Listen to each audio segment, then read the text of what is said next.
Lesson 41, graphs of rational functions, 3. We've done 1, we've done 2, we're now at 3. Our feature today is repeated factors. So how the graph changes when you have a repeated 0, so a 0 raised to the power of 2 or something other than raised to the power of 1. Okay, so that is our focus today. Let's start here with example 1 and see what we can do here. I don't think, okay, wait a minute. That's right, there is a typo here before I ever get started. Okay, so up top, that x squared plus 2 quantity squared, if I recall correctly, based on what I have written here, is not supposed to be a quantity squared. So basically, that didn't work. I'm getting rid of the power of 2 there.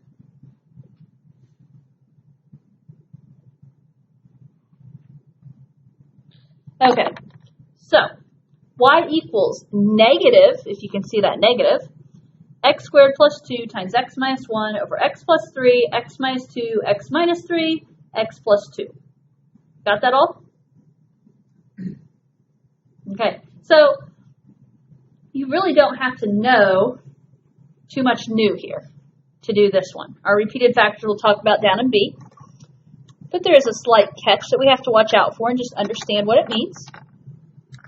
So what is some of the information that we can write down before we get started with this problem, or as we get started with this problem?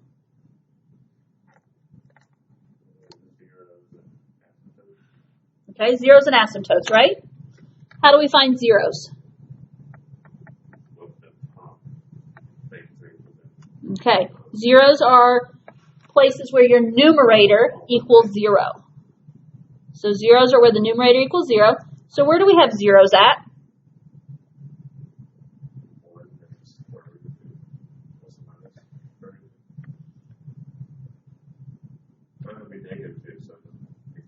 Okay, so 1 is a definite. Everyone sees the 1. And then we come to this. If you set this equal to 0 and solve, it's x squared plus 2 equals 0. So that's x squared equals negative 2. And then you take the square root. What happens when we take the square root of a negative 2? We get an imaginary 0. Okay, we can't graph an imaginary 0. So this x squared plus 2 is what we would call an irreducible factor. It doesn't mean it's not going to do anything for us. Okay? So it's not going to do anything for us. We can basically just ignore it. Okay. Let's talk about vertical asymptotes.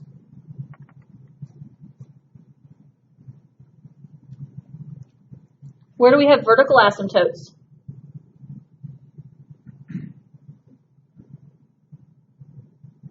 Where the bottom equals 0, right? Yes, where the denominator equals 0. Yep. Where the denominator equals 0, so negative 3, 2, 3, and negative 2. Because it's good review, let's talk about horizontal asymptote.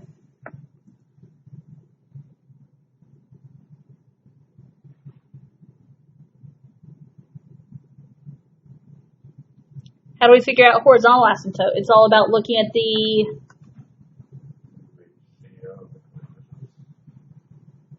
well, you have to look at the powers first, and then it might be the ratio of the coefficients. Yeah. So if I multiply this out on top, what's my highest power going to be on top? X to the third. Officially, there's a negative out front, so depending on where things go, we might or might not need that. If we multiply this out on bottom, what's the highest power going to be on bottom? X to the fourth. Our largest power is in the denominator, so what's that mean? Yeah, there's a horizontal asymptote at y equals 0. And The other detail to comment about?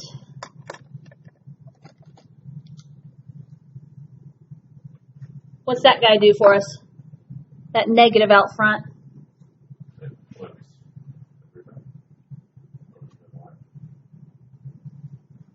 Yeah. Something like that. Yeah, it's going to flip over, well, not over the Y, over the x-axis. So when we always start on the right-hand side on these graphs. When we start on the right-hand side, normally we begin on the positive side of the x-axis, but because there's a negative out front, a negative factor out front, we begin on the negative side of the x-axis. So I'm going to say begin at right on negative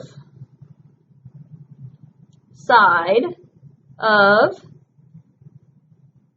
x-axis. Okay, we ready to graph?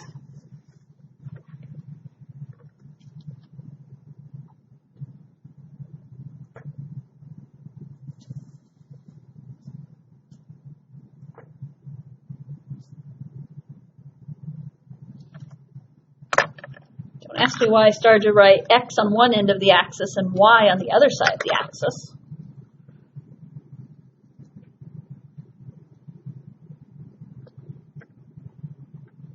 Okay. Scoot this over so this is what's visible. You have the other information written down. Before you start trying to draw the axis, put as much information as you can in, right?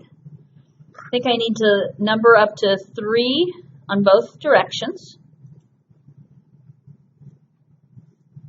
So positive 1, 2, 3, negative 1, 2, 3.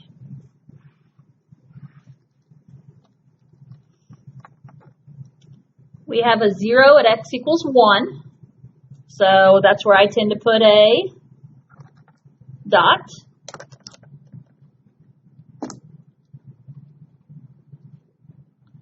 We have vertical asymptotes at negative 3, negative 2, positive 2, positive 3. Officially, we also have a horizontal asymptote at y equals 0, and that really just affects my end behavior, and that as my graph goes off left and right, it's going to run along the x-axis. That's what that horizontal asymptote causes to happen. And the other piece of information we have, because there was a negative, we start on the negative side of the x-axis at the right. Keep in mind, if you had a factor, say like negative x plus 1, you would want to factor that negative out, and that would count as a negative factor out front. Okay? So I don't know, we don't see that too often, but just an FYI there. Okay, what does my graph do? It starts below the x-axis and goes down next to the asymptote. Okay, so it's going to start below the x-axis, and it's going to, as it approaches that asymptote, it's going to run down alongside the asymptote at 3. Okay, now what?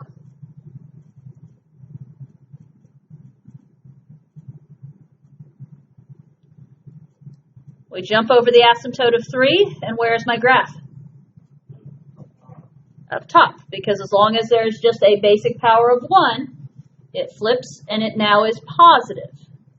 What happens between these two asymptotes?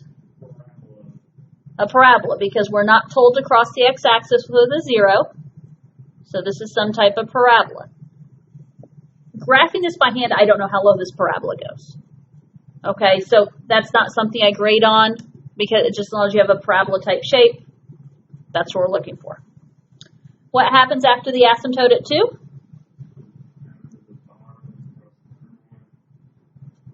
Okay, it's going to be down negative, because again, as long as there's a power of 1 on that factor, we switch from positive to negative or vice versa.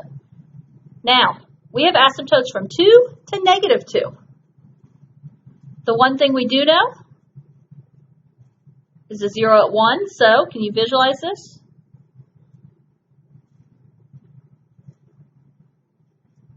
Some shape similar to that, kind of like a negative cubic. What happens at negative 2?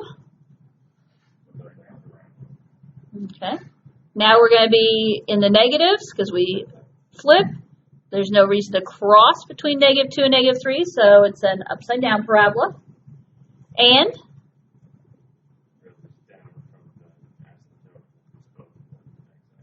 yeah, crossing over this asymptote, since we were below the x-axis, now we're going to be above, and you're just running along the x-axis. Okay, that horizontal asymptote is what tells me that as we go off over there, we're going to run alongside the axis. If you graph this on the calculator, you would find a similar looking graph, right?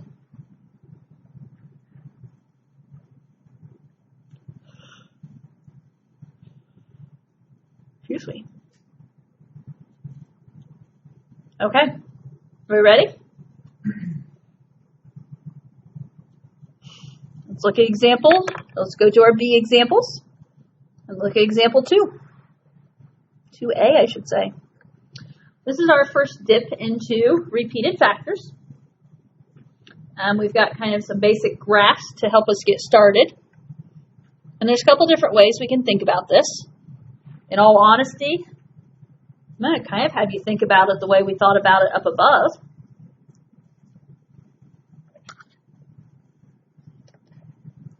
So as I look at part A here, can you go through the same questions with me on part A?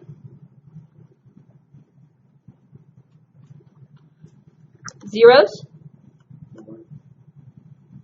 Are you sure?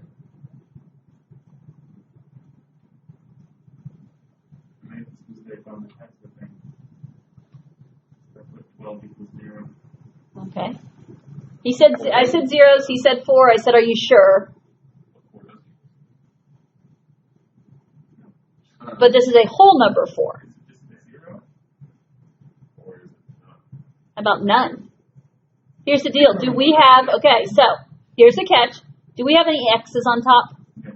No. No variables on top means no zeros.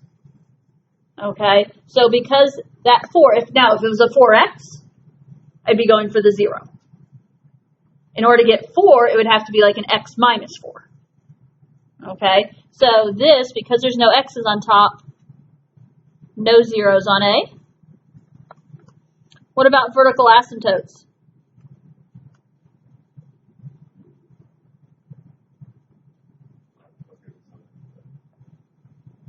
Huh? Vertical asymptote at where? 3. Okay, so we are going to talk about what the squared changes, but there is still a vertical asymptote at 3. Okay. Let me finish writing everything else out, and then we'll come back and talk about what that squared changes, because that squared is important. So we'll come back to that in a moment. Okay. Horizontal asymptotes. Okay. Still y equals 0. And this is because as you look in terms of powers, we have just a 4 over an x squared. So biggest power is on bottom. And where's this graph going to begin? This is a positive graph out front, right?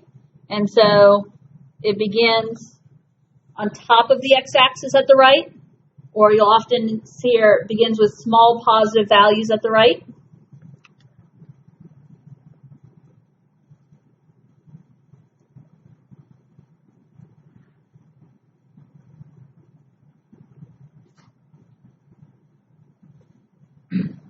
Okay. Now, I said we would come back and talk about the fact that this vertical asymptote had a power of 2 on it. So I don't know if you guys caught me when we were graphing up above and it came to an asymptote. I kind of mentioned that because the power was 1, If it was positive on one side of the asymptote, it was then negative on the other side of the asymptote, or vice versa, correct? Okay, so what happens is when you have a power of 2, or I believe it's probably any even power, but when you have a power of 2, the sign does not change around the asymptote. So if you finish positive on one side of the asymptote, when you go to the other side of the asymptote, you're still positive. Or if you finish negative, you're still negative. So what I was going to make a note of here is that powers of 2 says the sign does not change around the asymptote.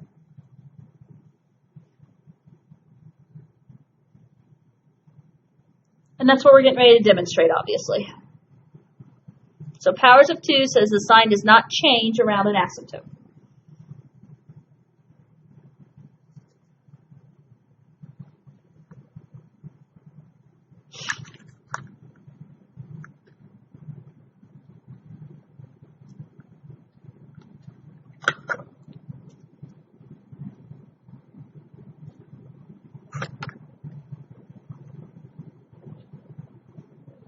And I am trying to leave room for B because we do have a graph to do on B.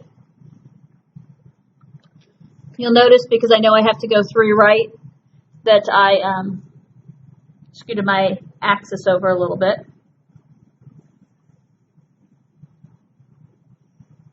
So what do we know here?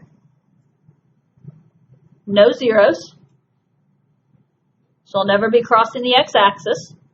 Vertical asymptote at 3. Horizontal asymptote at y equals 0. And that affects our end behavior that will run around along the x-axis as we go out.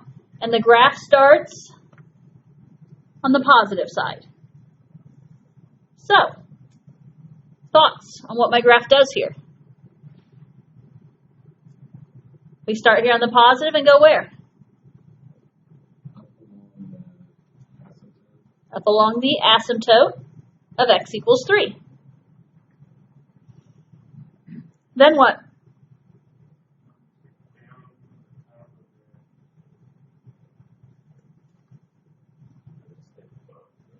Okay, so in a normal situation, we'd say, okay, there's an asymptote, we're going to change signs and be negative. However, what's different about this one? This asymptote had a power of 2 on it. When it has a power of 2, that means instead of changing to negative, we stay positive, which means this now starts from up here, and where's it going to run alongside? The x-axis. I have no other asymptotes, no other zeros, so we just follow along there. You've seen squareds before, right? And the squared will take anything below the graph and flip it up, and that's what it's done.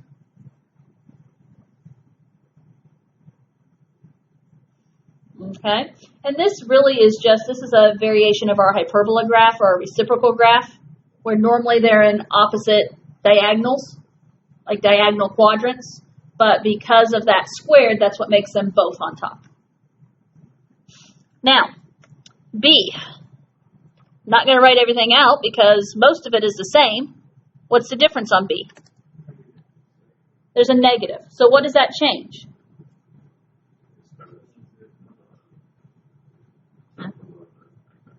Yeah, we're going to start below the x-axis. So we're going to start negatively, right? Okay. So let's look at how that affects everything.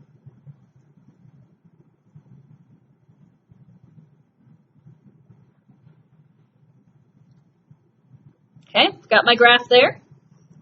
We still have no zeros. We still have an asymptote at 3. We still have a horizontal asymptote along the x-axis. Difference is now we start below the x-axis. So if I'm starting down here below the x-axis, that means I'm going to curve and go down. Now what?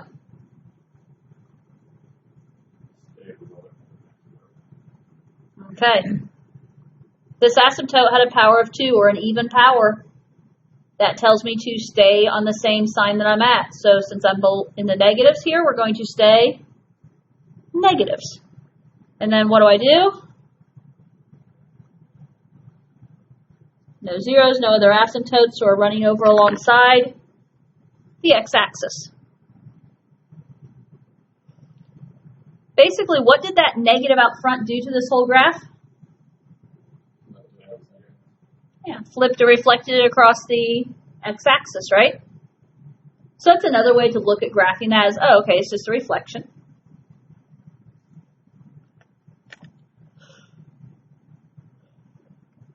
Excuse me. Okay, one more. I don't think there's a back today, is there?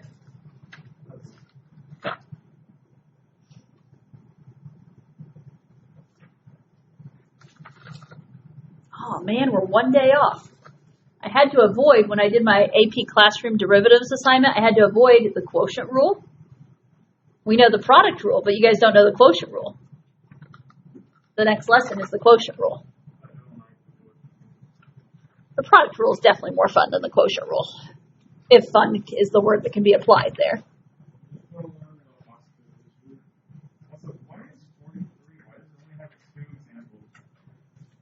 I don't know, what is 43? Those are big ones.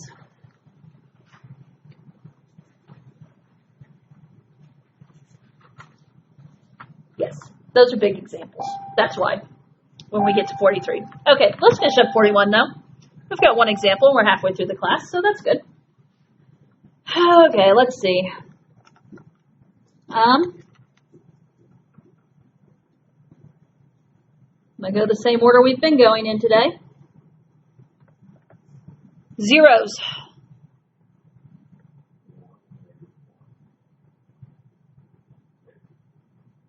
I half agree. I heard 1 and -1, and I say I half agree.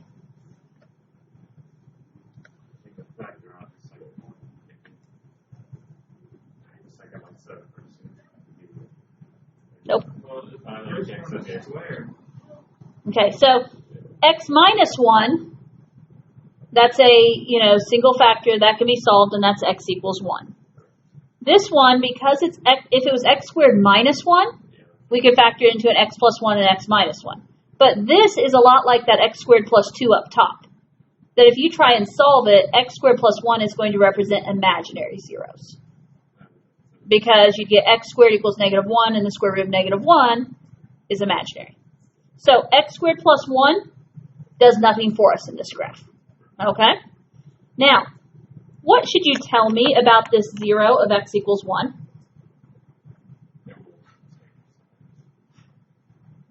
Okay, so what's it mean when you say it won't change sides on a 0?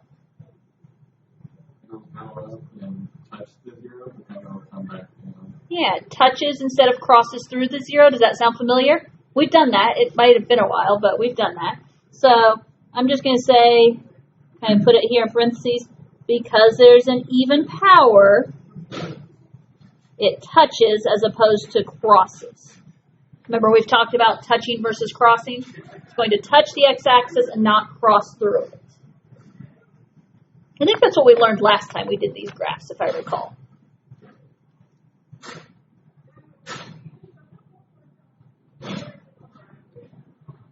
Okay, we got zeros. What about vertical asymptotes?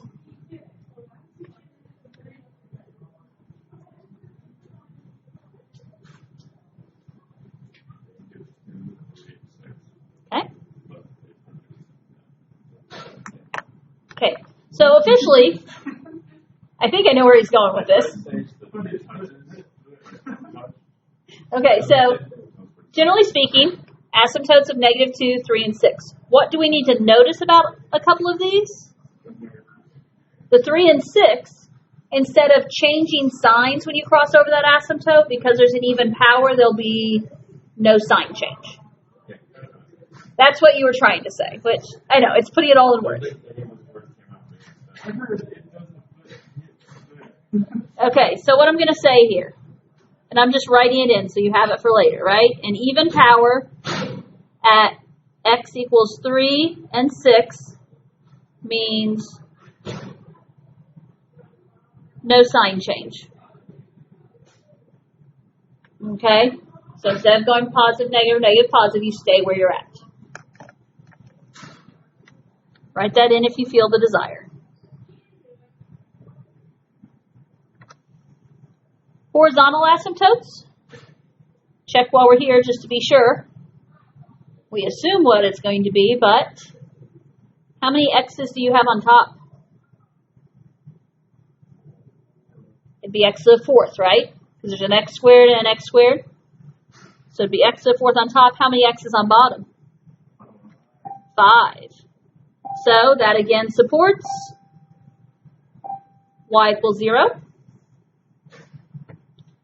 What's the other piece of information that we've been acknowledging? It's a positive graph, right? And so the graph begins on the right with small positive values is officially what this says, but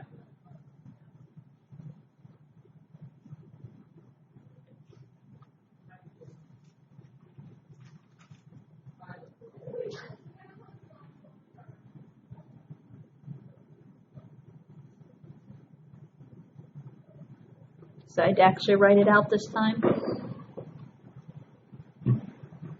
So what I wrote out there is graph begins on the right with small positive values. Small just meaning close to the x-axis.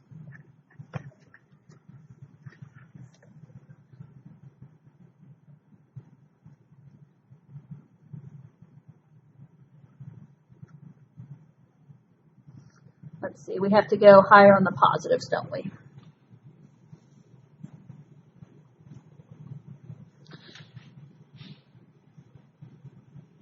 Okay, let's see. I have to label at least up to 6 and down to -2.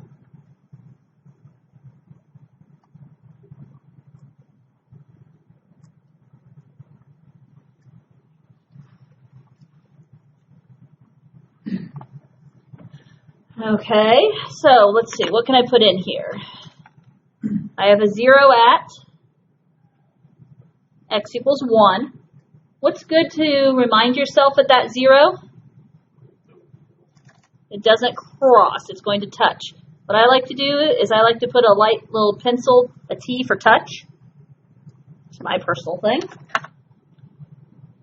A 0 at 1 is what we just, vertical asymptotes. -2, 3, and 6.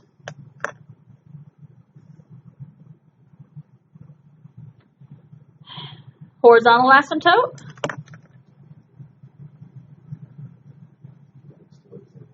Y equals 0. And that one, honestly, it's probably not as important that you draw in that horizontal asymptote because as long as you know it's there and we know what the graph is doing. And where is this beginning? On top, right? So, what do we do when we begin on top there? We're going to have to go up and run alongside our vertical asymptote of 6. Then what? Okay, we're going to stay at the top because 6 is in power on it. What happens between those 2, 3, and 6 asymptotes? No reason to cross, so we're going to do some type of parabola.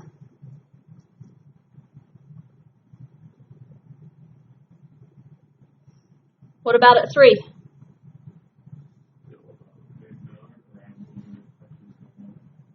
Okay. So first of all, we're going to stay positive again because 3 also had an even power on it. And then we have a 0, yes? But what's special about this 0? Yeah, it had an even power, so it doesn't cross, it touches. So what's going to happen when we touch? It's going to be kind of another. And what happens at -2?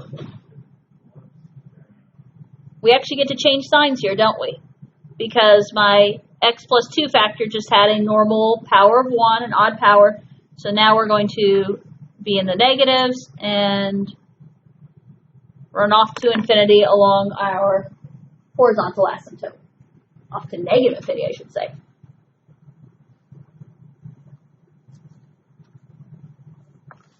Okay. Questions on that lesson?